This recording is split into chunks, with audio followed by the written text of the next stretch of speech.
دنیاوی زندگی کے اندر انسان کی بہت ساری رشتہ داریاں ہوتی ہیں. کچھ خونی رشتے ہوتے ہیں، کچھ برادری کے رشتے ہوتے ہیں، کچھ محلے کے رشتے ہوتے ہیں، کچھ شہر کے رشتے ہوتے ہیں. کوئی رشتہ استاد شاگرد والا ہوتا ہے، کوئی رشتہ پڑوسی ہونے کے ناطے ہوتا ہے. لیکن اگر آپ غور کریں تو یہ جتنے رشتے دنیاوی ہیں نا، یہ داغ مفارقت دے جاتے ہیں. وقت آتا ہے کہ رشتہ دار سے جدا ہو جاتا ہے. یہ دنیا کی جو برادری ہے، مرتے وقت انسان اس سے جدا ہو جاتا ہے. کل عزیزم مرحوم محمد نذیر صاحب کا جنازہ ہم نے پڑھا. بیٹے تو موجود ہیں لیکن باپ جدا ہو گیا، خاندان والے تو موجود ہیں لیکن موت جدائی ڈالتی ہے. لیکن گرامی قدر حضرات، ایمان کا رشتہ وہ رشتہ ہے، مسلمان کا مسلمان کے ساتھ اسلام والا رشتہ وہ ہے جو دنیا میں بھی بندے کے کام آتا ہے، مرنے کے بعد قبر میں بھی کام آتا ہے، اور اسلام والا رشتہ مومن کے حشر کے دن بھی کام آئے گا. اس رشتے کا فیض جاری رہتا ہے. مرنے کے بعد کیسے کام آتا ہے کہ اگر مرنے والا مسلمان ہو اور پیچھے رہنے والے مسلمان ہوں تو وہ ساری زندگی جہاں اپنے لیے دعائیں کرتے رہتے ہیں، وہاں مرنے والے اپنے مسلمان بھائیوں کے لیے بھی دعائیں کرتے رہتے ہیں. ہندو بھی تو مرتے ہیں نا، ان کے ہاں چتا جلا دی جاتی ہے. ان کے پچھلے، ان کے مرنے کے بعد ان کے لیے کیا کرتے ہیں؟ الٹا آگ کے حوالے کرتے ہیں. اور مومن مسلمان مر جائے تو مسلمان کیا کرتے ہیں؟ غسل کروا کے، کفن پہنا کے، جی جنازہ پڑھ کے، دفن کر کے، پھر ساری زندگی التجائیں کرتے رہتے ہیں، مالک ہمیں بھی جہنم کی آگ سے بچانا اور ہمارے مسلمان بھائیوں کو بھی جہنم کی آگ سے بچانا. وہ ہندو اپنے مرنے والوں کو آگ کے حوالے کر رہے ہیں، اور ادھر مسلمان اپنے مرنے والوں کے لیے دعائیں کر رہے ہیں کہ یا اللہ انہیں آگ سے بچانا. اس کا مطلب یہ ہے کہ کفر والا رشتہ ہو تو وہ جیتے جی، یعنی اپنے جیتے جی اپنے پیاروں کو آگ کے حوالے کرتے ہیں، اور ایمان والا رشتہ ہو، مومن قبر میں بھی لیٹا ہو، پچھلے مسلمان ساری زندگی اس کے لیے رحمتوں اور برکتوں کی دعائیں کرتے رہتے ہیں. تو یہ جو ایمانی رشتہ ہے، اسلامی رشتہ ہے، دینی رشتہ ہے، قرآن سے یوں بیان فرماتا ہے انما المؤمنون اخوہ فاصلحوا بین اخویکم. مومن کا بھائی ہے، پس چاہیے کہ ان کے درمیان صلح کرواؤ. کبھی مندہ چنگا بول بیٹھتا ہے بندہ زندگی کے اندر، تو اب دوسرے مسلمانوں کی شرعی ذمہ داری کیا ہے، اسلامی ذمہ داری کیا ہے کہ وہ دنیا میں جیتے جی مومنوں میں پھوٹ نہ پڑنے دیں. اور اتنا سخت حکم آپ کو شریعت میں کہیں پہ نہیں ملے گا جتنا حکم رشتہ داروں کے متعلق اسلام میں ہے. فرما کسی مسلمان سے 3 دن سے زیادہ قطع تعلق کرنا یہ حرام ہے. 3 دن گزر گئے اور مسلمان بھائی سے آپ کی بول چال بند ہے، اور شرعی عذر نہ ہو، شرعی وجہ نہ ہو، تو اب آپ گناہ گار ہونے شروع ہو جائیں گے. آپ کہیں گے حضرت وہ تو بڑا سخت بندہ ہے، مانتا ہی نہیں ہے. تو اسلام کا حکم کیا ہے؟ فرما اس کے دروازے پہ جاؤ، اس کے پاس جاؤ، اسے سلام دو، 1 مرتبہ، 2 مرتبہ، 3 مرتبہ. اب بھی وہ اگر جواب نہیں دیتا، اب تمہارے کاندھوں سے بوجھ اتار دیا جائے گا. تمہاری اب ذمہ داری پوری ہو گئی. کیا ہوا یار، کوئی کسی کے ساتھ ناراض ہو گیا، اسلام پہ کیا فرق پڑتا تھا، معاشرے پہ کیا فرق پڑتا تھا؟ لیکن چونکہ رشتہ اتنا کامل ہے کہ کریم آقا صلی اللہ علیہ وسلم نے فرمایا، مشکات وغیرہ میں حدیث پاک ہے، فرما مومن کی مثال مومن کے لیے ایسے ہے جیسے ایک جسم ہو، اور جسم کے کسی حصے میں درد ہو، پورا وجود تکلیف محسوس کرتا ہے. چونکہ یہ جسم کے حصے کی مانند ہے، جو آپ کا بھائی ہے، جو آپ کا بیٹا ہے، جو آپ کا اہل محلہ ہے، جو آپ کا مسلمان ہے. یہاں تک کہ اقبال کہتا ہے اخوت اس کو کہتے ہیں جو بے کانٹا، جو کابل میں تو ہندوستان کا ہر پیر و جوان بے تاب ہو جائے. فلسطینیوں سے خونی رشتہ تو کوئی نہیں ہے، برادری کا رشتہ تو کوئی نہیں ہے، لیکن چیتڑے ان کے بچوں کے اڑ رہے ہیں اور تکلیف آپ کو اور مجھے پہنچ رہی ہے. جی عالم اسلام کے مسلمانوں کو تکلیف پہنچ رہی ہے، بھلے سارے بارڈر نہیں کراس کر سکتے، بھلے سارے وہاں غذائیں نہیں پہنچا سکتے، بھلے سارے وہاں جا کے لڑ نہیں سکتے اسرائیلیوں کے ساتھ، لیکن تکلیف تو پہنچ رہی ہے۔ برادری نہیں ہے، قوم نہیں ہے، عربی ان کی ہماری بولی ایک جیسی نہیں ہے، لیکن ہیں وہ مسلمان، اور مسلمانی رشتے کی بنیاد پہ ہمیں ان کا درد یہاں ہو رہا ہے جس طرح دنیا کے کسی کونے میں مسلمان کو تکلیف ہو دوسرے مومن کو یہاں تکلیف پہنچتی ہے۔ یہی مسئلہ مرنے کے بعد کا ہے کہ تمہیں اس کی تکلیف کا اندازہ نہیں، لیکن چونکہ نبیوں کے تاجدار نے فرما دیا ہے کہ قبر جہنم کے گڑھوں میں سے ایک گڑھا ہوتا ہے، یہ جنت کے باغوں میں سے ایک باغ ہوتا ہے، کہیں اس کی قبر میں کوئی مشکل نہ بن گئی ہو، تم یہیں پہ دعائیں کرتے رہنا، تک تو تم کوئی نہیں رہے، لیکن اگر مشکل بن گئی دعائیں تم کر دینا، اس کی قبر کا منظر اپنی رحمت سے میرا رب تبدیل فرما دے گا۔ مسلمان کے دکھ درد کو محسوس کرنا یہ اسلام ہے، مسلمان کی تکلیف کو محسوس کرنا یہ اسلام ہے، اور صرف محسوس کرنا اسلام نہیں ہے، پھر اس کا مداوع کرنا اپنی طاقت کے مطابق، اس کی تکلیف کو پہلے محسوس کرنا اور پھر محسوس کرنے کے بعد اس کی تکلیف کو، اس کے ضرر کو دور کرنے کی کوشش کرنا، یہ بھی اسلام کا ایک حصہ ہے۔ اللہ اکبر کبیرہ۔ نبیوں کے تاجدار نے فرمایا، ریاض الصالحین میں حدیث صحیح موجود ہے، فرمایا ایک بندہ نکلا، اس نے دیکھا کہ راستے پر ایک لکڑی گری ہوئی ہے، درخت گر گیا، راستہ بند ہو گیا مخلوق خدا کا۔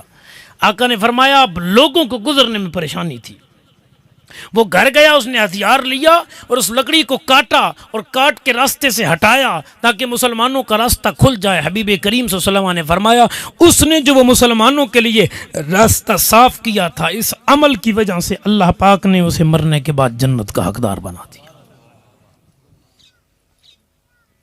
آج کے معاشرے میں دیکھیں، جب ہم مکان بنانے لگتے ہیں تو اپنا گیٹ اتنا اونچا بنا دیتے ہیں کہ آدھا ریمپ تو گلی میں آ جاتا ہے، سامنے والے نے بھی ایسا کر دیا تو درمیان سے گزرنا لوگوں کے لیے مشکل نہیں ہو جائے گا۔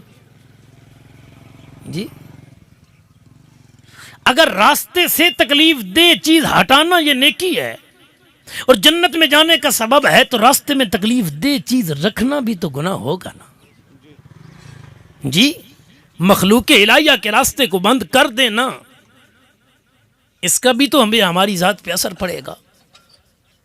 ایک حدیث پاک میں ہے کہ انسانوں کی مثال ایسے ہے، بخاری وغیرہ میں ہے، جیسے ایک دیوار میں لگی ہوئی اینٹیں ہیں، فرمایا ایک اینٹ دوسری اینٹ کو مضبوط کرتی ہے۔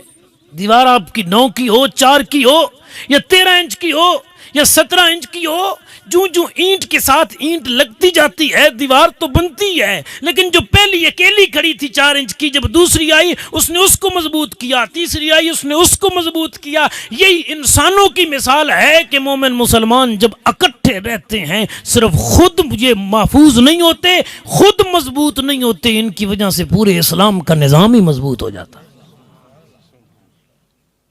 اب پھر اسلام کا کمال دیکھیے کہ اسلام نے ان کو اکٹھے کرنے کے بہت سارے طریقے رکھے، بہت سارے طریقے، یہ مسلمان اکٹھے ہوں۔ ابھی آپ سارے لوگ کوئی یہاں ڈیرے کے تو نہیں بیٹھے، سارے اہل چکرالا تو کوئی نہیں ہے، جی دور دور سے مہمان آئے ہوئے ہیں۔ مجھے شاہ صاحب راستے میں بتا رہے تھے بندہ تو چکرالے میں انتقال کر گیا ہے، محمد نذیر مرحوم کا تو یہاں پہ ڈیرے پہ انتقال ہوا، جی جنازہ تو چکرالے کے قبرستان میں ہوا، لیکن کوئی کسی شہر سے، کوئی کسی شہر سے، کس لیے آیا کہ خون کا رشتہ بعد میں ہوتا ہے، ایمان کا رشتہ اسلام میں پہلے ہوتا ہے۔ اللہ نہ کرے کسی کا رشتہ دار آج ہندو سکھ ہو ہندوستان میں مر جائے، آپ کا کیا خیال ہے لوگ اتنی تیاریاں کر کے جائیں گے وہاں کہ اس کی چتا جلانی ہے ہندوؤں نے جا کے، ہم بھی شرکت کرتے ہیں جی کہ وہ ہمارے محلے میں رہ کے گیا تھا، یہاں ہندو رہے ہیں ہمارے علاقے میں پاکستان بننے سے پہلے، آج بھی نشانات موجود ہیں، ان کے لیے تو کوئی نہیں جاتا، لیکن مسلمان مر جائے تو نبیوں کے تاجدار نے فرمایا مومن کے مومن پر 6 حق ہیں، ان میں سے ایک حق یہ ہے کہ یہ مر جائے تو یہ اس کے نماز جنازہ کے لیے جائے، جہاں تک طاقت ہے، جہاں تک بس ہے یہ اس کے لیے جائے۔ تو آپ جو آئے بیٹھے، اسلام نے یہ دراصل ہمیں جوڑنے اور ملانے کا ایک انداز بنایا۔ شریعت مطہرہ میں شادی پر، ولیمے پر دعوت دی جاتی ہے اور حسب طاقت دی جاتی ہے۔ ولیمے پہ آپ 3 بندے بلا کے ولیمہ کر لیں پھر بھی سنت پوری ہو جائے گی، 300 پورا کرنا ضروری نہیں ہے۔ کوئی چیز پکا لیں ولیمے والی سنت پوری ہو جائے گی۔ یہ ضروری نہیں کہ 4 ڈشیں دیں، کھیر علیحدہ ہو، جی بریانی علیحدہ ہو، سالن روٹی علیحدہ ہو، 7 سلاد علیحدہ اور 7 چائے علیحدہ ہو، یہ ضروری نہیں، سنت پوری ہو جائے گی۔ ہے اکٹھا ہونے کا موقع لیکن اس کی طاقت نہیں ہے، تو اسلام نے اس پر زبردستی نہیں کی۔ نماز جنازہ کا معاملہ الٹ ہے، وہاں تو بتانا ہے نا کہ آپ نے آنا ہے، آپ نے آنا ہے، چند بندوں کو، جتنی آپ کی طاقت ہے، جتنی بساط ہے۔ اور یہاں اسلام کے کیا حکم ہے کہ کیا آپ پابندی لگا دیں کہ اہل چکڑالہ کے علاوہ کوئی جنازے پہ نہ آئے، ضلع سرگودا کے علاوہ کوئی جنازے پہ نہ آئے، سائیوال کے علاوہ کوئی جنازے پہ نہ آئے؟ نہیں، پابندی نہیں ہے۔ جہاں تک مسلمانوں کو خبر پہنچی ہے اور وہ طاقت رکھتے ہیں، وہ آ سکتے ہیں تو وہ آئیں، کیونکہ نبیوں کے تاجدار نے فرمایا، مسلم کے لفظ ہیں، جب مومن مسلمان کا انتقال ہو جائے اور کوئی مومن مسلمان نماز جنازہ پڑھنے کے لیے جائے رب کی رضا کے لیے، اور جنازہ پڑھ کے وہ دفن کر کے واپس آئے، بعد میں گھر پہنچے گا، 2 قیرات اللہ اجر پہلے دے گا۔ عرض کیا گیا، مل قیرات یا رسول اللہ صلی اللہ علیہ وسلم، آقا قیرات کیا ہے؟ فرمایا 1 قیرات 1 احد پہاڑ جتنا ہے۔ جو مومن مسلمان کا جنازہ پڑھ کے دفن کر کے واپس آیا، اللہ 2 احد پہاڑ جتنا اجر اسے عطا فرما دے گا۔ شادی میں چلو آپ روٹی کھا کے گئے لیکن کچھ دے بھی تو گئے، جی ظاہری طور پہ جو آپ کے ہاں انداز بنا ہوا ہے نیوتا وغیرہ کا، نیندر وغیرہ جیسے آپ بولتے ہیں، لیکن یہاں کیا ہے؟ یہاں آئے تو کسی مسلمان بھائی کے لیے ہیں، لیکن میرے رب کی رحمت سے خالی آپ بھی نہیں جا رہے۔ آقا نے فرمایا، اگر وہ دفن تک شامل نہیں ہو سکا، صرف قبر تک گیا، یعنی جنازہ ہو گیا، قبر تک گیا، آگے شامل نہیں ہوا، جنازے کے بعد جس طرح کل بھی اعلان کیا، اور یہ سنت طریقہ ہے، جب نماز جنازہ ہو جائے نا، اب اعلان کر دیا جائے کہ لواحقین کی طرف سے اجازت ہے، جو لوگ جانا چاہیں وہ چلے جائیں۔ ٹھیک ہے، یہ سنت طریقہ ہے۔ کیوں کہ یہاں خوشی کے موقع پہ تو آئے نہیں تھے، غم کے موقع پہ آئے تھے، تو اب شریعت کا حکم یہ ہے، جس کے لیے آئے ہیں اسے پوچھ کے جائیں، اس سے پوچھ کے جائیں۔ اب چونکہ اتنے زیادہ مسلمان ہیں، ایک ایک پوچھتا رہے گا، یہ مجھے اجازت دیں جی مجھے اجازت دیں، مجھے اجازت دیں، تو اب آسان طریقہ یہ ہے کہ خود لواحقین ہی اعلان کر دیں یا کروا دیں کہ ہماری طرف سے اجازت ہے، جو حباب جانا چاہیں، جو یہاں سے واپس چلا گیا، فرماؤ اس کے لیے 1 احد پہاڑ جتنا اجر ہے۔ یہ کن کو مل رہا ہے؟ زندوں کو۔ کس کی وجہ سے؟ مردے کی وجہ سے۔ اگر جنازہ پڑا تو 1 قیرات 1 احد پہاڑ جتنا، اور اگر دفن میں بھی شامل ہوا تو 2 احد پہاڑ جتنا۔ یہ زندوں کو دیا جا رہا ہے کہ تم مردے کے جنازے والے عمل میں اور مردے کے تدفین یعنی دفن والے عمل میں شامل ہوئے ہو، خالی تم نہ جاؤ، جس کے لیے آپ اور میں آئے رب ہمیں خالی نہیں لوٹا رہا، تو پھر جس کے لیے 500 مومن اکٹھا ہوا، میرا رب اسے اس کا فیض کوئی نہیں عطا کرے گا، اس کی رحمت اور برکت اسے کوئی نہیں ملے گی۔ جی آپ نے کیا نیت کی؟ عموماً جو ہمارے یہاں نیت کی جاتی ہے، ویسے دل کی نیت ہو تو اتنا کافی ہے، لیکن یہ سکھانے کے لیے بچپن میں بزرگوں نے یاد کروائی، وہ آج تک سلسلہ ہے کہ وہ یاد ہی کروا رہے ہیں ہم۔ یہ پتہ نہیں یاد ہوتی نہیں ہے یا ہر دفعہ بھول جاتے ہیں۔ 4 تکبیر نماز جنازہ فرض کفایہ، ثنا واسطے اللہ تعالیٰ کے، درود واسطے امام الانبیاء صلی اللہ علیہ وسلم کے، دعا واسطے حاضر اس میت کے۔ ہم تو اس کے لیے آئے تھے، اس کے لیے پڑھنے آئے تھے۔ اللہ اکبر کبیرہ، اور رب نے ہمیں بھی خالی نہیں جانے دیا۔ عمر بن الخطاب کہتے ہیں، بخاری اور مسلم میں حدیث صحیح ہے، کہ کریم آقا صلی اللہ علیہ وسلم نے فرمایا، محشر کے دن 4 مسلمانوں نے گواہی دے دی نا، یا اللہ یہ بندہ مومن تھا، رب ان کی گواہی پہ گناہ گار کی بخشش فرما کے جنت کا حقدار بنا دے گا۔ عرض کی سونا آقا، اگر 4 نہ ملے کسی کی گواہی کے لیے، فرما 3 مومنوں نے گواہی دے دی عمر، اللہ اس کی بھی بخشش کر دے گا۔ آقا 3 بھی نہ ملے، فرما 2 مومنوں نے گواہی دے دی، اللہ اسے بھی بخش دے گا۔ عمر کہتے ہیں، ایک پوچھتے ہوئے مجھے حیا آئی، میں نے پوچھا کوئی نہیں، لیکن یقین تھا اگر پوچھ لیتا تو رب کے حبیب نے کہہ دینا تھا، ایک کی گواہی دے دیتی، رب کرم کر دیتی۔ اس کا مطلب ہے مومن مسلمان کے ایمان کے لیے گواہی جس طرح آج جنازے میں کھڑے ہو کہ اللہم اغفر لحینا و میتنا، یا ربنا اغفر لی ولوالدی وللمؤمنین یوم یقوم الحساب، یہ دیگر دعائیں پڑھ کے دے رہے ہیں، اسی طرح محشر کے میدان میں بھی لوگوں کے متعلق لوگوں کی گواہیاں اہل ایمان کے لیے، اہل ایمان کی گواہیاں یہ اللہ کے ہاں اتنی قابل قبول ہوں گی کہ 4 بندیاں کہہ دیتا یا اللہ بندہ چنگا آئی، حالانکہ جاندہ تو ہے نا وہ بھائی کیا ہو جائے جی وہ جاندہ، لیکن 4 بندیاں کہہ دیتی یا اللہ چنگا آئی، وہ باویں مندہ بھی آئی نہ بندے تو چنگا سمجھیں دے آنا انہاں چنگا آگ دیتا، فرما 4 کی گواہی پہ میرا رب کرم کر دے گا۔ آقا 4 نہ ہوئے 3، فرما 3 کی گواہی پہ بھی کرم ہو جائے گا۔ فرمایا آقا نے 2 ہوئے تو 2 کی گواہی پہ بھی رب کریم کرم کر دے گا۔ اس کا مطلب یہ ہے چونکہ اسلام میں یہ نظام ہی ایسے رکھا گیا کہ مومن مسلمان کی گواہی مومن مسلمان کے کام آنی ہے، اس لیے اسلام نے اس کا ایک طریقہ نماز جنازہ رکھا کہ ملاقات بھی ہو جائے مسلمان بھائیوں سے، ذرا اکٹھے بھی ہو جائیں، اور وہ حدیث یاد رکھیں جو پہلے سنائی کہ اینٹ اینٹ سے ملتی ہے تو مضبوط ہوتی ہے۔ اسلام کی مضبوطی دیکھنا چاہتے ہیں تو مسلمانوں کو اکٹھا دیکھے تمہیں اسلام مضبوط نظر آئے گا، اور جب سے ہم وکھرے وکھرے ہو گئے نا اس وقت سے کمزور ہو گئے، جب سے ہم وکھرے وکھرے ہو گئے اس وقت سے کمزور ہو گئے۔ جب تک اکٹھے تھے نا اس وقت تک طاقت تھی، قوت تھی، بھرم تھا، اور جب ہر بندہ وکھرا وکھرا ہو گیا تو طاقت کمزور ہو گئی۔ کریم آقا صلی اللہ علیہ وسلم نے فرمایا، مسلم شریف میں ہے حدیث پاک، فرمایا نیک اعمال کر لو فتنوں کے آنے سے پہلے پہلے، وہ فتنے جو اندھیری رات کی طرح چھا جائیں گے، بندہ صبح کو مومن ہوگا شام تک کافر ہو جائے گا، یا شام کو مومن ہوگا صبح تک کافر ہو جائے گا۔ اور حضور نے اس وقت کی نشانی بیان کی جو میرے موضوع کے متعلق ہے، جس لیے میں یہ حدیث پڑھ رہا ہوں۔ فرما اس وقت بندے تھوڑی سی دنیا کی چیز کی خاطر اپنے ایمان کو بیچ دیں گے، تھوڑی سی دنیا ہوگی بس، ایمان بک جائے گا۔ میں ایک دکاندار کے پاس بیٹھا تھا تو ایک گاہک آیا، کپڑے کی دکان تھی، سوٹ دکھایا، پسند کیا، کتنی قیمت؟ اس نے کہا 1800 روپے۔ اس نے کہا 1300 لے لو۔ اس نے کہا اللہ کی قسم یہ تو میری خرید ہی نہیں ہے، یہ تو میری خرید ہی نہیں ہے۔ اس نے کہا میں نے لینا ہی نہیں ہے۔ تھوڑی دیر کے بعد اس نے اسی کو وہی سوٹ 1100 کا بیچا۔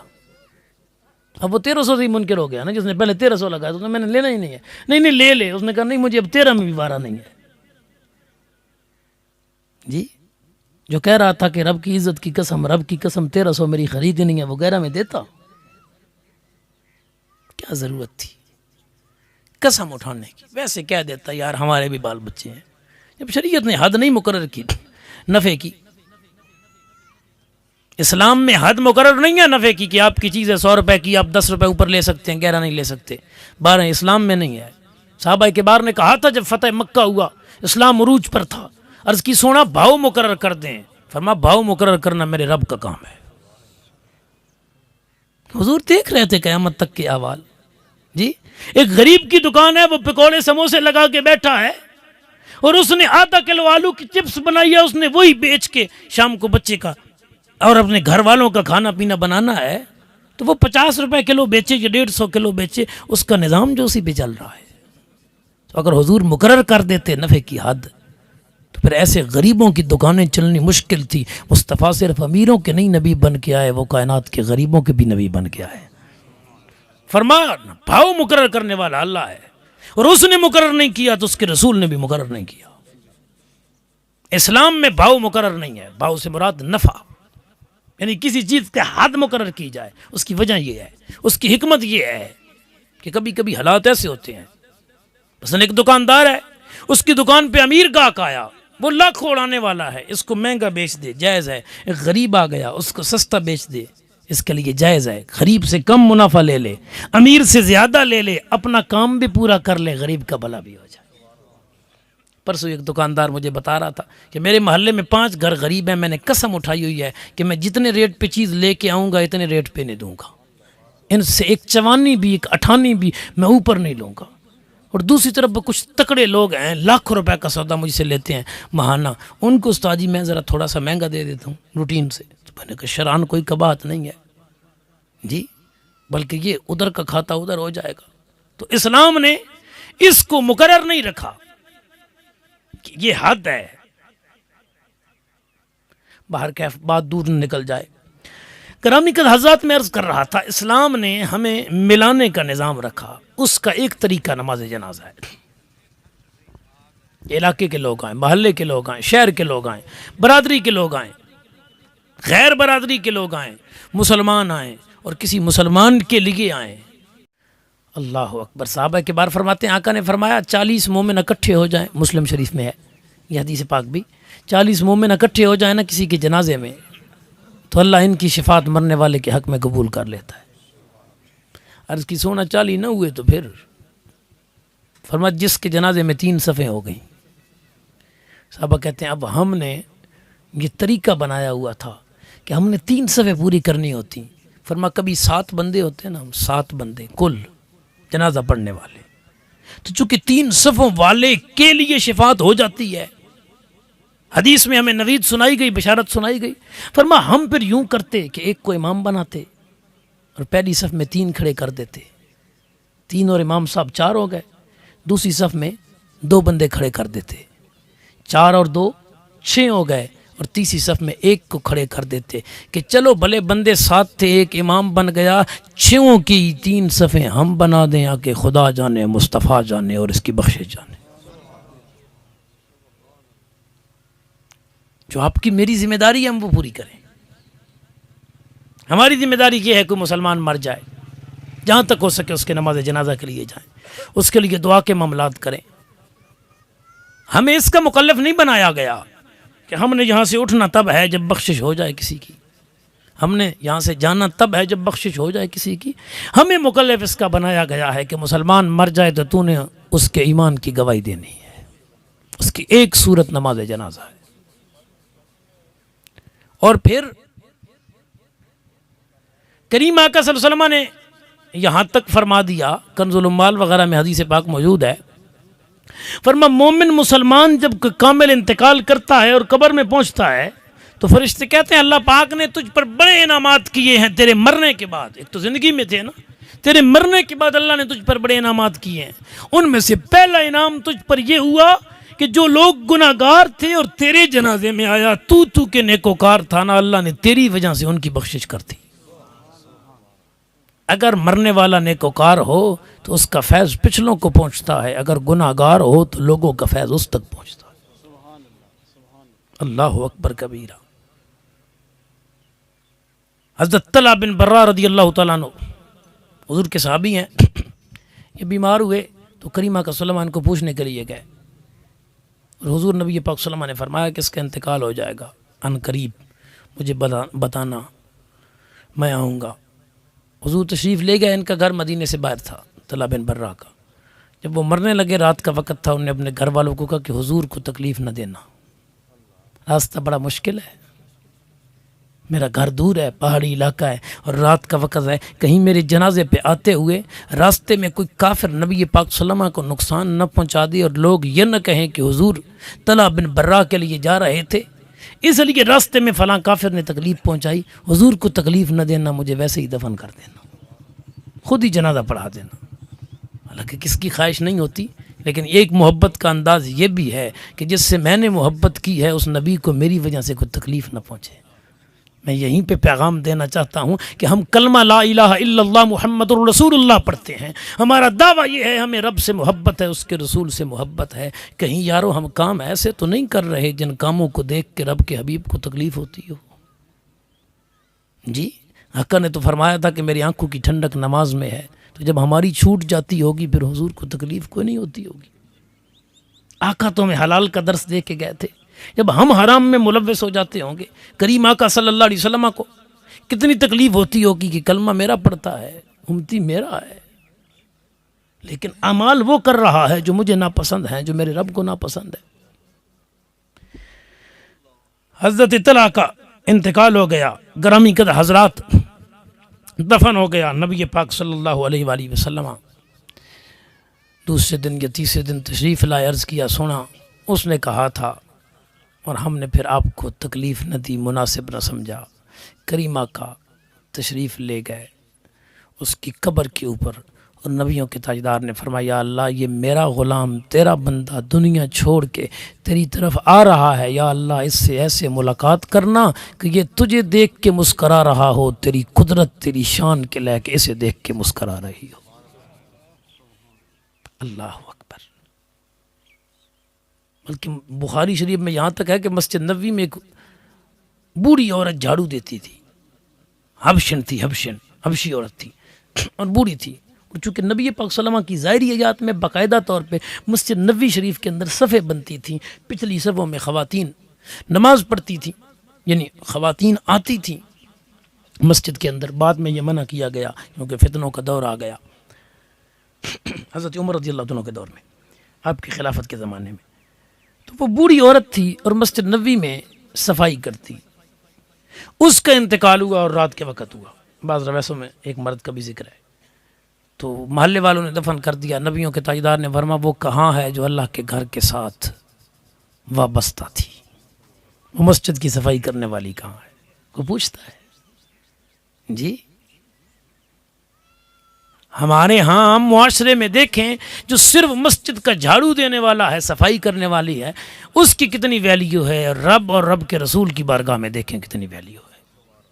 اس کی سونا وہ تو انتقال ہو گیا رات کو اور ہم نے کوئی بڑا معاملہ نہیں سمجھا، یعنی ہم نے کہا عام بندہ ہے یا عام عورت ہے، آقا غسل کفن دفن کا انتظام ہو گیا، فرمایا چلو پھر مصطفیٰ کو اس کی قبر پہ لے چلو۔ حضور اس کی قبر پہ گئے اور نبی پاک صلی اللہ علیہ وسلم نے اس کی قبر کے اوپر کھڑے ہو کے نماز جنازہ پڑھا، صحابہ کبار کو پیچھے کھڑ کے۔ شریعت کا حکم یہ ہے ایک مسلمان کا جنازہ ایک ہوتا ہے، ایک جنازہ ہو جائے دوسرا نہیں ہوتا۔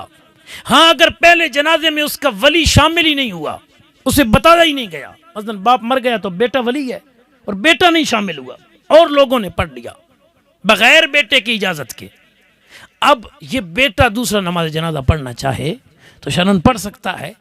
کائنات میں اگر ولی جنازہ پڑھ لے، یعنی مرنے والے کا جو اس کے بعد ولی ہے وہ جنازہ پڑھ لے، باپ کا بیٹا ولی ہوتا ہے، بھائی ولی ہوتا ہے، اس کا باپ زندہ ہو تو وہ ولی ہوتا ہے، ولی جنازہ پڑھ لے تو پھر دوسرا جنازہ نہیں ہوتا، ولی نے نہ پڑھا ہو تو پھر دوسرا ہوتا ہے۔ یہاں اس کے گھر والوں نے تو پڑھ لیا تھا، حضور پھر گئے اور قبر پہ کھڑے ہو کے پڑھا۔ تمام علماء نے یہی لکھا کہ امت کو ولایت بعد میں حاصل ہے، یعنی کوئی بندہ مر جائے اس کا بیٹا ولی بعد میں ہے، ہر مومن کی جان کا مالک رب کا حبیب پہلے ہے۔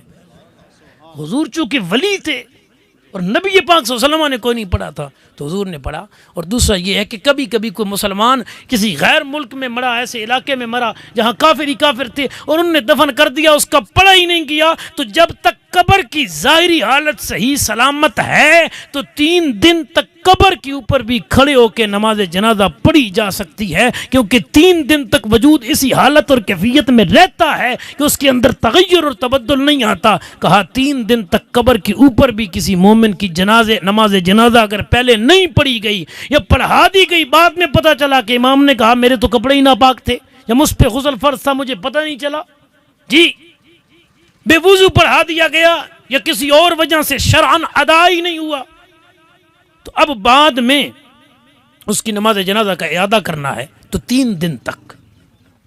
اتفاق والا قول یہ ہے، زیادہ کا بھی ہے، قبر کے اوپر پڑھیں گے تو ہو جائے گا۔ نبی پاک صلی اللہ علیہ وسلم نے اس لیے وہاں پہ پڑھا۔ اب حضور نے وہاں پہ صحابہ کبار کو پیغام کیا دیا، فرمایا تمہاری جو قبور ہے نا، قبور اے میرے غلاموں، قبور کے اندر قبروں کے اندر اندھیرا ہوا کرتا ہے، مجھے اپنی قبروں پہ لے جایا کرو جہاں میرے قدم لگ جاتے ہیں، اللہ قبر کے اندر والے اندھیرے کو نور کے اندر تبدیل فرما دیتا ہے۔